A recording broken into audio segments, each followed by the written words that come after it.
Ravi de vous retrouver pour ce nouveau numéro du Dessous des cartes. Aujourd'hui, je vous emmène en croisière sur le canal qui relie le Rhin au Danube. Plus précisément, on le nomme canal Rhin-Main-Danube, le Main étant un affluent du Rhin. Ce canal a été inauguré en 1992, mais d'après certains historiens, le projet de réunir les deux plus grands fleuves d'Europe après la Volga remonterait à Charlemagne. Alors me direz-vous, pourquoi aura-t-il fallu qu'autant d'eau coule sous les ponts pour réaliser cet axe de communication? Eh bien parce que ce projet allemand a longtemps été perçu avec méfiance. Ainsi, au début des années 1980, on redoutait encore qu'un tel canal rende possible l'invasion de l'Europe de l'Ouest par les flottes d'Europe de l'Est. Un aperçu de l'histoire que nous voulons vous raconter aujourd'hui, celle de deux fleuves qui ont connu des destins éminemment différents, le Rhin et le Danube, qui au fond nous racontent deux Europes qui aujourd'hui encore ne parviennent pas totalement à se rejoindre, mais on commence par la géographie. Et voici donc le Rhin et le Danube, les deux plus grands fleuves de l'Union européenne, même si la Volga, on l'a dit, reste le plus grand du continent. Le Rhin, c'est la colonne vertébrale de l'Europe occidentale. Long de 1300 km, il prend sa source en Suisse à plus de 2300 mètres, dans le canton alpin des Grisons. Il devient ensuite le Haut-Rhin, après les chutes de Schaffhouse, parmi les plus grandes cascades d'Europe, Rhin moyen en Allemagne, puis Rhin romantique, avec ses châteaux, ses vins et la statue de la nymphe Loreley, jusqu'à se jeter dans la mer du Nord. En tout, le Rhin traverse ou longe 6 pays, Suisse, Liechtenstein, Autriche, France, Allemagne et Pays-Bas. Le Danube, lui, structure l'Europe centrale. Long de 2850 km, il prend sa source en Forêt-Noire, à 1000 mètres d'altitude. Au Danube montagneux, jusqu'à Bratislava en Slovaquie, il devient ensuite Danube moyen, jusqu'à l'impressionnant défilé des portes de fer, et bas Danube, à travers la plaine de Valachie, au sud de la Roumanie. Enfin, son magnifique delta, patrimoine de l'UNESCO, se jette dans la mer Noire. Seul fleuve européen à couler d'ouest en est, le Danube traverse ou longe 4 capitales et 10 pays, record mondial.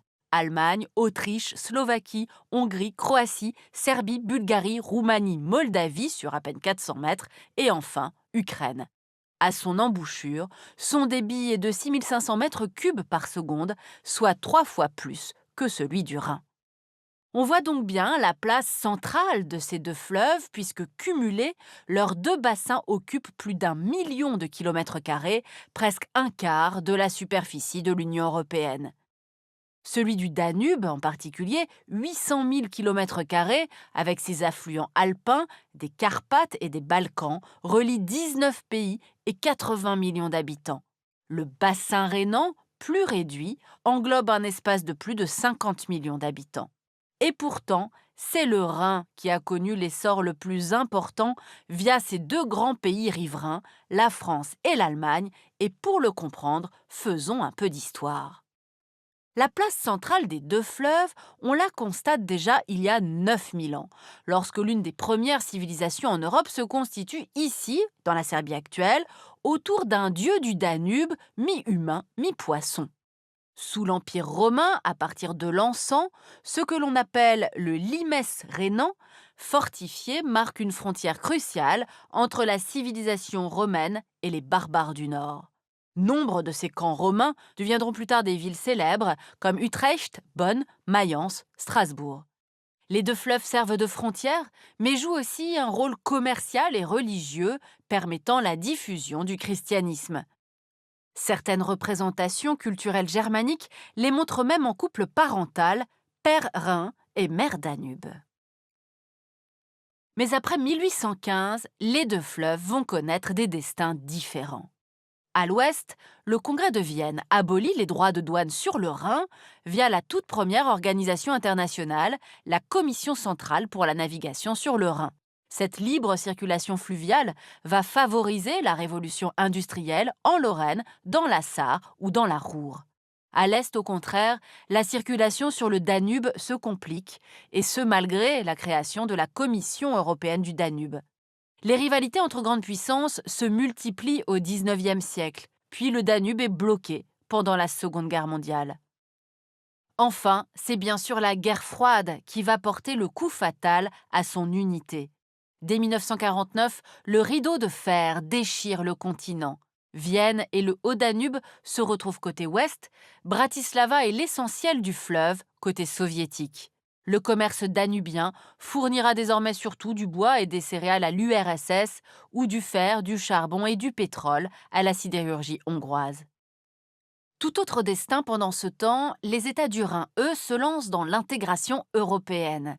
Ils seront les membres fondateurs de la CECA en 1951 et de la CEE en 1957.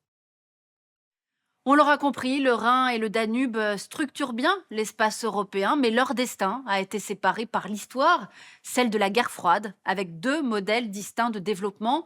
Sauf qu'avec la chute de l'URSS et la nouvelle cartographie des États qui en a découlé, le Danube est rentré dans une nouvelle ère, et c'est ce qu'on va voir maintenant.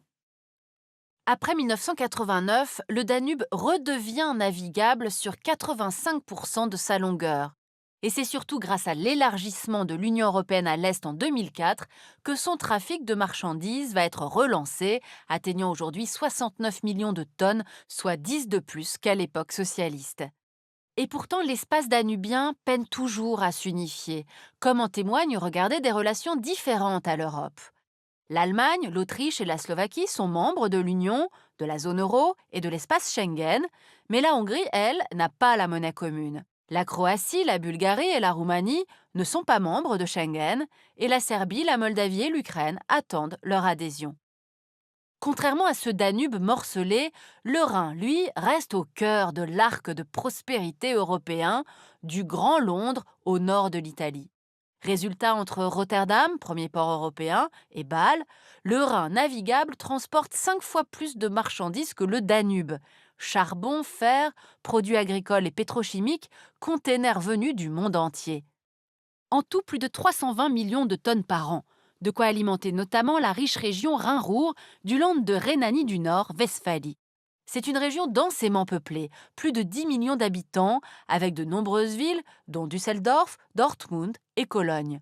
Sur les 118 centrales du Rhin, les 10 plus puissantes se situent non loin, le long de la frontière franco-allemande.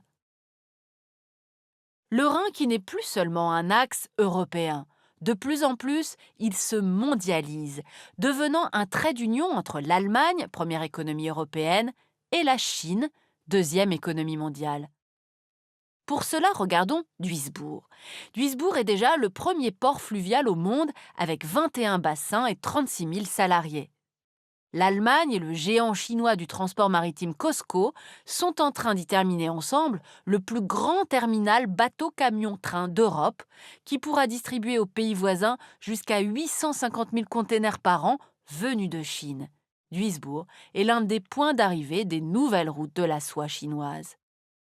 Mais la Chine s'intéresse aussi désormais au Danube. À Belgrade, Pékin cofinance le pont de l'amitié Chine-Serbie. Mais du fait des relations difficiles entre États voisins et de la largeur du fleuve, les infrastructures sur le Danube sont globalement moins nombreuses, surtout en aval du fleuve. Cela vaut pour les ponts et les barrages hydroélectriques, une soixantaine en amont, mais seulement 3 en aval. S'y ajoutent enfin 4 centrales nucléaires, dont les eaux du Danube refroidissent les réacteurs. Que faire alors pour réunir les deux fleuves séparés à la fois par l'histoire et par la géographie ? Comme on l'a vu, l'Allemagne, soutenue par Bruxelles, a achevé en 1992 un canal, projet qui remonte à Charlemagne. Ce corridor pan-européen de 3500 km est le trajet fluvial le plus court entre Rotterdam et Constanța. Mais du fait de ses nombreuses écluses, le trajet prend 1 mois. Résultat, seuls 10 millions de tonnes y transitent chaque année, de nombreux containers faisant le trajet en train. Reste que les deux fleuves sont confrontés aux mêmes enjeux environnementaux. Tous deux ont été très aménagés depuis des siècles, notamment pour éviter les crues dévastatrices du Danube.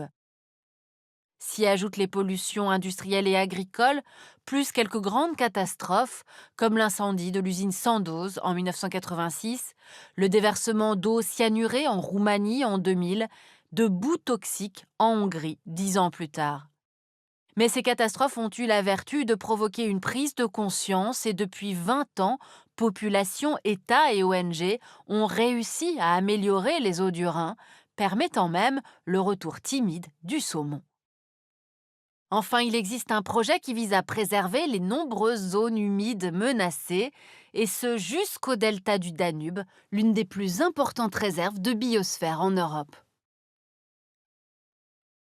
Voilà pour cette histoire parallèle de deux grands fleuves européens, le Rhin et le Danube, qui se sont connus, perdus de vue et puis retrouvés au gré des soubresauts de la construction européenne, avant et après la guerre froide.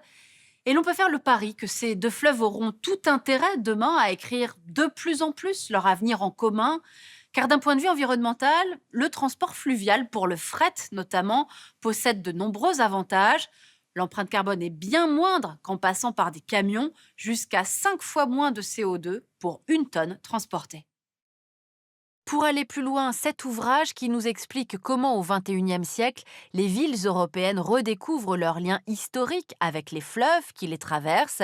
Et puis pour les plus jeunes, cet ouvrage, Les fleuves autour du monde, très joliment illustré, chez Gallimard Jeunesse.